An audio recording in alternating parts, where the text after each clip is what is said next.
question is, what is a wild animal? Because that's the only kind of animal that I work with right now, so I want to make sure that when I use that word that you all know what I'm talking about. When I talk about a wild animal, what I'm saying is it's an animal that lives out in nature, not in a zoo or not in somebody's house, that takes care of itself. It finds its own food, it finds its own water, it finds its own shelter and that sort of thing.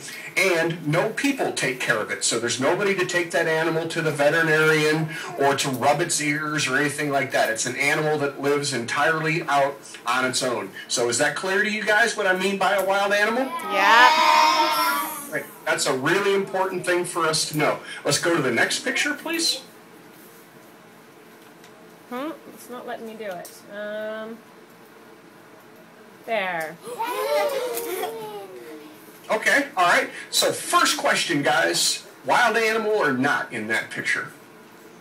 Lincoln? Not. You're saying not a wild animal? Why? Okay. Why not a wild animal?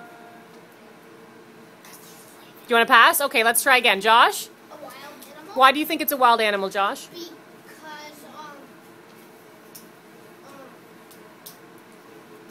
Look at the background. What do you see? water. Water. Do you see any cages?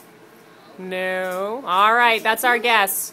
Yeah, you're absolutely right. Those animals aren't living in a zoo or in somebody's backyard or something. They're living out in their natural habitat in the place they're supposed to be. Now, it's a little bit confusing because you can see there's a person in the background there, but that's just a photographer. He's just taking some pictures, and he's in a part of the world called Antarctica. So let's put Antarctica on our list of places we need to go and investigate on the map a little bit later.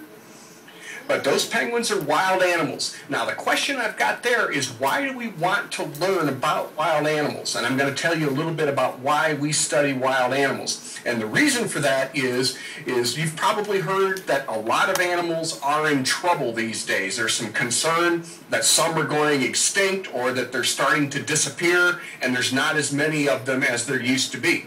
So what we're doing in my job and the people that I work with is we study wild animals all over the world, and we figure out how are some ways that we can work to protect them. Sometimes that means protecting the animals themselves. Sometimes it means protecting the place that they live, their habitat. Sometimes it means doing both things. So that's what our job is to study different animals in different parts of the world and figure out ways to protect them. So that's what we mean with the question, why do we want to learn about them? Because the more we know about them, then the better job we can do at protecting them and protecting their habitats. Let's go to the next picture, please.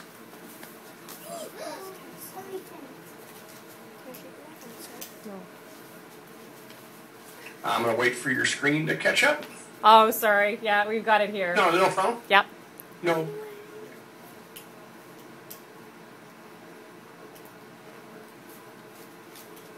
Can you see it yet? Not yet, but I'm going to guess